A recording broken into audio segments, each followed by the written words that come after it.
Hello, welcome to my channel. This is video 4 of me installing XT brakes. So let's start off by saying, wow, do I have like how I name things completely wrong and the understanding of this and where the parts are. So let's go over that first, and then we'll talk a little bit about the tool that I now have to help with this install. And yeah, we'll get right into installing the front brake. But before I do that, I just want to cover some of the mistakes, or mostly in my terminology of things and understanding of things from my first few videos. So let's get into that. So the procedure of what I'm going to do isn't really going to change, but I need to clarify some things. So there's this little needle piece, and that's going to go into the end of the cable. This, I was thinking, is what people called the olive, and I'm like, well, that doesn't even look like an olive. Why do you call it an olive? But that isn't what people call an olive. This is the needle. The olive is actually already installed, and it's in here. Where exactly, I'm not 100% sure, but what happens is as you tighten this, it crushes that olive, and the olive is actually a round thing with a hole in it that looks kind of like an olive. So now I understand why they call it an olive, because it is basically kind of like a sphere looking thing with a hole through it, and that's what an olive looks like, right? So now that I got that figured out, so if I ever do need to replace the cable or I take it apart, you actually have to undo this and get the olive out of there, and then you replace both the pieces. The needle and the olive need to be replaced every time you redo your brake. But since this is brand new, Shimano pre-installs some of this, so all I have to do is insert the cable and tighten this, and that'll crush the olive onto the cable, holding it in place.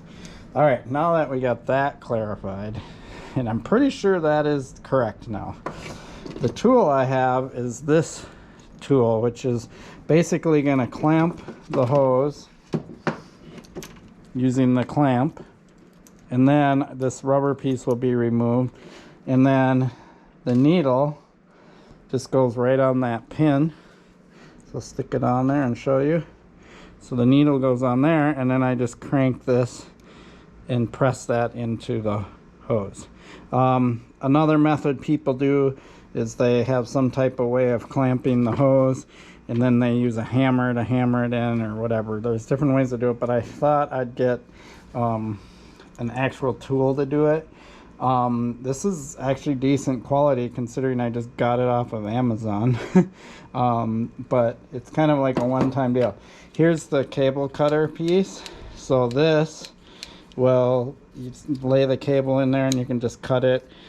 Pretty much guaranteed to get you at a 90-degree angle. Maybe not guaranteed, I just have to make sure it's straight in there. The reviews on this thing are kind of so-so. People were like, it's not the greatest cutting tool, but it'll work.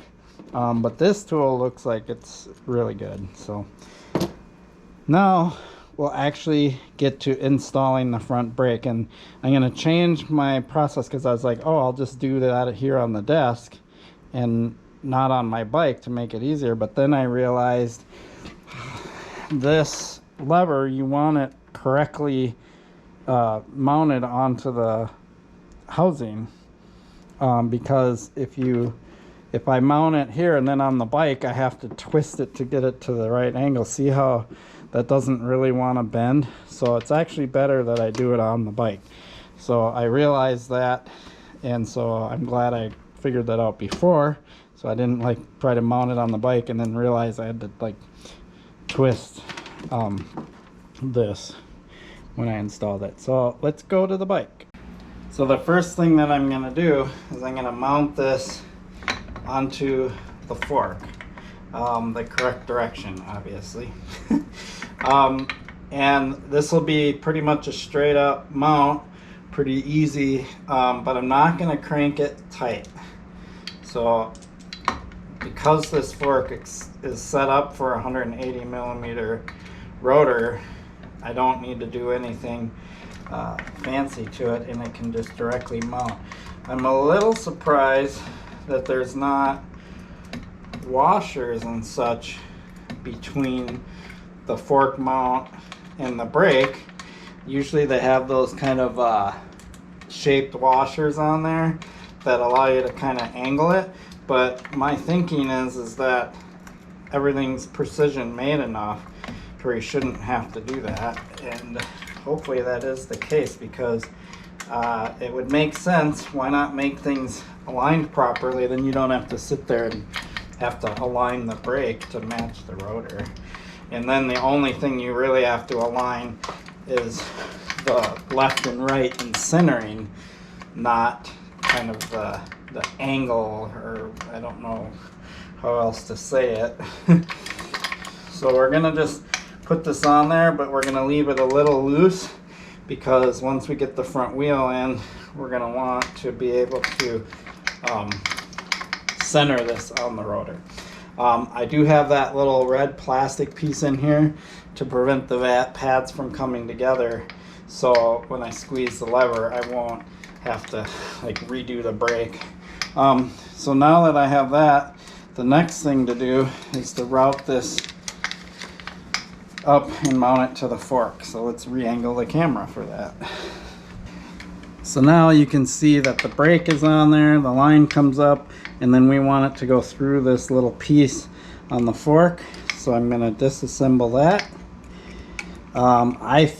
If you watched my first video, or I think, oh no, my second video I think it was, where I took everything off, I put this back onto the fork because I'm a big fan of making sure I don't lose parts or forget where they go or things like that. So I reinstalled it on there to keep it there, and then I can just take it off, open this plastic piece up, get this open, and clamp it onto the cable, and then we'll mount it to the fork. So it's really that simple.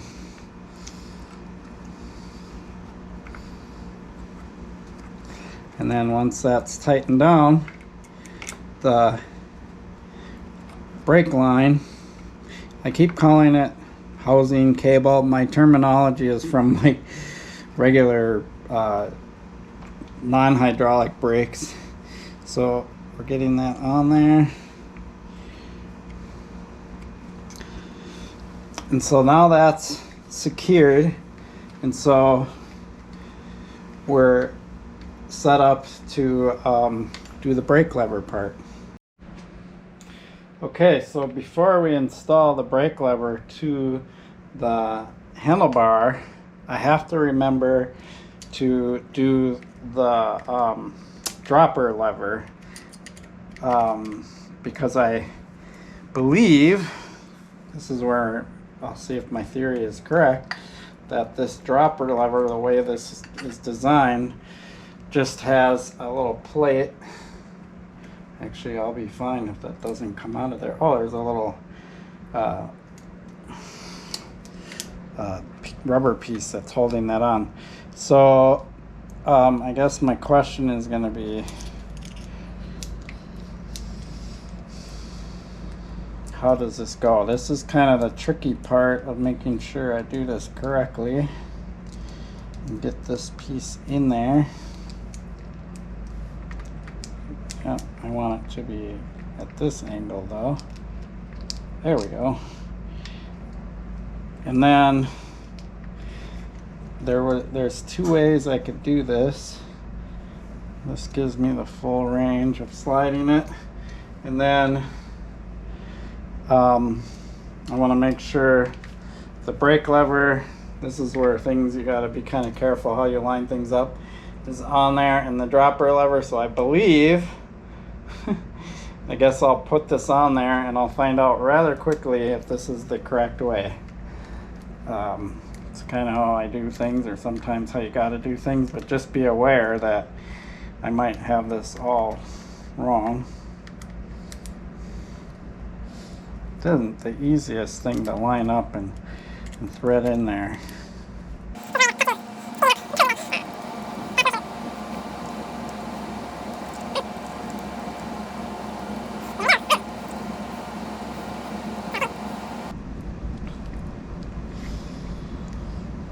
Okay, so I don't know if you can see that in the camera, but there's a little plate and then there's a screw here that needs to go into that plate, and it mounts the dropper lever to the brake lever. So you have the whole assembly like this, and then you slide this whole assembly onto the handlebar, and that looks correct. I have the dropper lever at the right angle, and it allows for certain flexibility. I can slide it towards the brake lever back, I can slide it left and right, further away from the grip, closer to the grip, or whatever. So seems about right.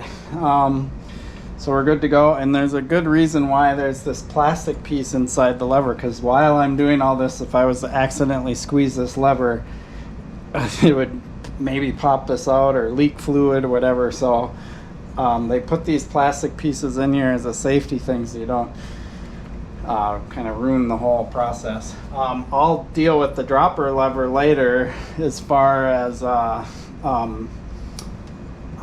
where I want it positioned. One thing I do notice is this dropper lever cable is much longer than I feel like I need to have it. I could always shorten it, but since I'm thinking of getting a new dropper lever, I think I'm going to just leave it as is. But look at how much that thing sticks out there.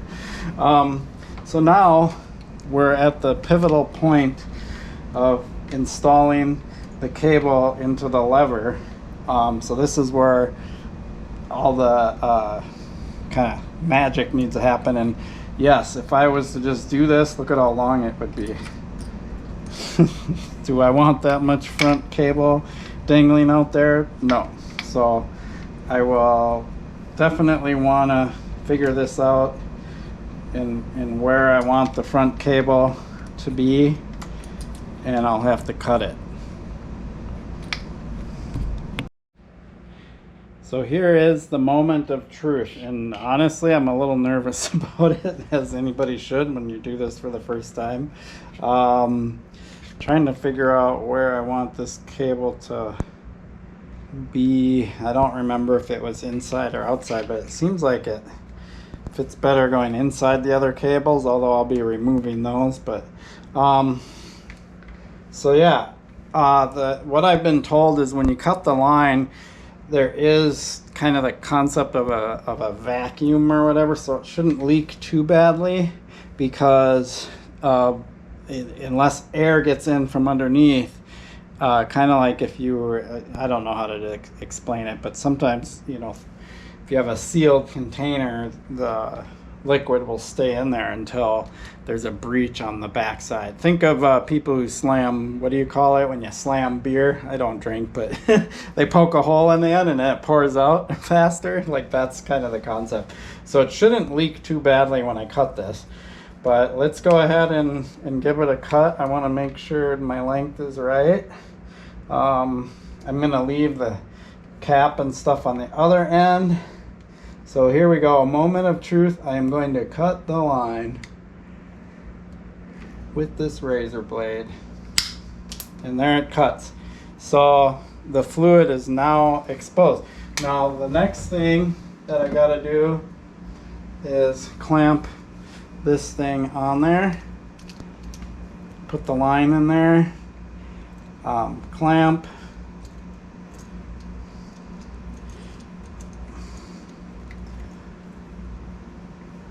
Pull the line down a little bit so I can actually aim it.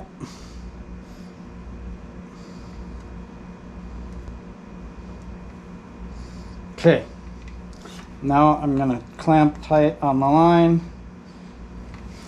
So there we go with that piece.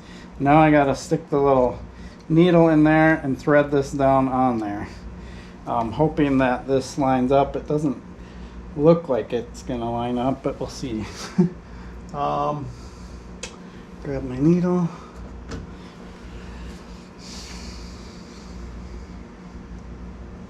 Gotta push that in there. Kind of give it a start. Let's just, there it goes. Just kind of lined itself up. So here's one of the more important pieces of this whole process. Pressing this in there. one of the big things to make sure that you've done is that you have this boot already on there. That's been mentioned to me more than enough times. But that's on there. So now I'm going to go ahead and press that needle in there, and it just seems to be going in there. Pretty slick. Now it's getting a little more challenging. Oh, I hit the bottom. So what I realized is I actually need to move this hose up some, which is fine. I'm going to try to keep this all aligned. Press the hose up a little bit. There we go. Clamp it back down because I ran out of threads up here, so the hose has to be up a little higher. And I can press it in there. I haven't had much, I mean, I see a little bit of fluid, but I haven't had much. Now I can press that on there. I think that's good. It's all the way on there. Make sure it's seated in there really good. Back this out. Hoping you can see this in the video fairly well. Now I can unclamp this. Now the next step should be pretty straightforward. I'm gonna stick this up here because I need to grab the right wrench for this. That's up so it's not gonna leak, and as soon as I pull this plug out, I'm gonna stuff that in there and tighten this. But I didn't grab a wrench and bring it over here yet, so I'm gonna do that bit. Okay, so my favorite, an adjustable wrench. I do actually have, you know, open end wrenches and can do this. I don't see anything wrong with an adjustable wrench. They do the trick. You just have to make sure you're always keeping it tight on there, because if you let it get loose, it'll strip things out. But I've been using these for years. So here is kind of the key moment. I'm gonna take this plug out. I'm gonna do this quickly because I want minimum fluid to leak, but I'm gonna pull this plug out. Inside of here is supposedly, oh, this plug doesn't, yeah, there goes fluid leaking. So get it in there as quickly as possible and start tightening this. I have it pushed all the way to stop. My hand is probably in the way. Let's see if I can get it out. So as I tighten this, I should be crushing that olive in there.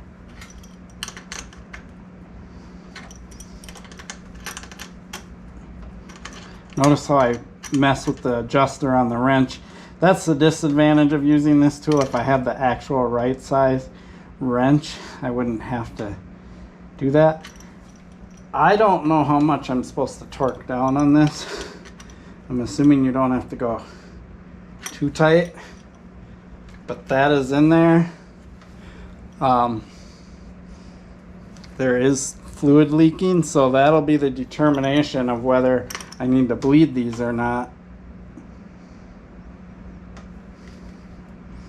I'm gonna find out how much I should really torque that down. Probably just find out on YouTube.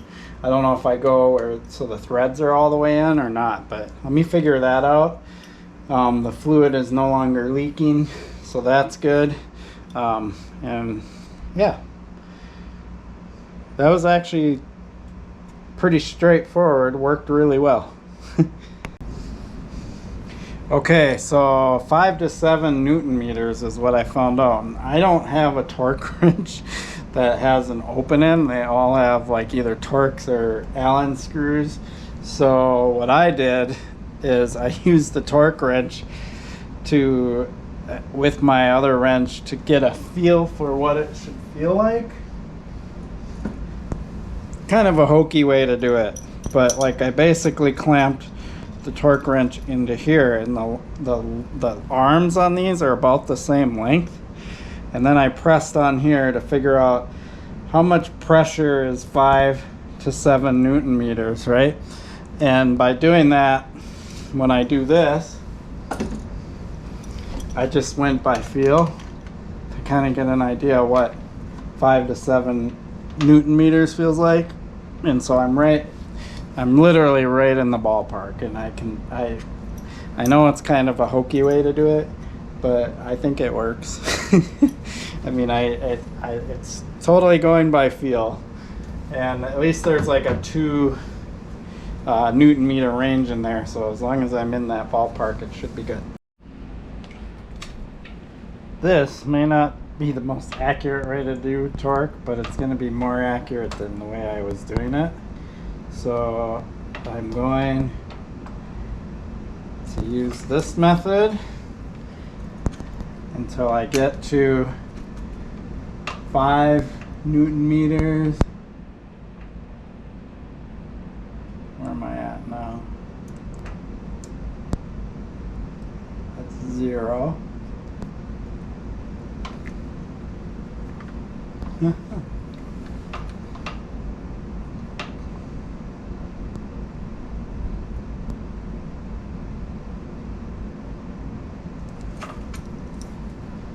It's hard to read this gauge, but let's see. Oh, 5's quite a way, so I got a ways to go yet. So I wasn't even close. Like there's, wow. Hope this works right. And we're at 4.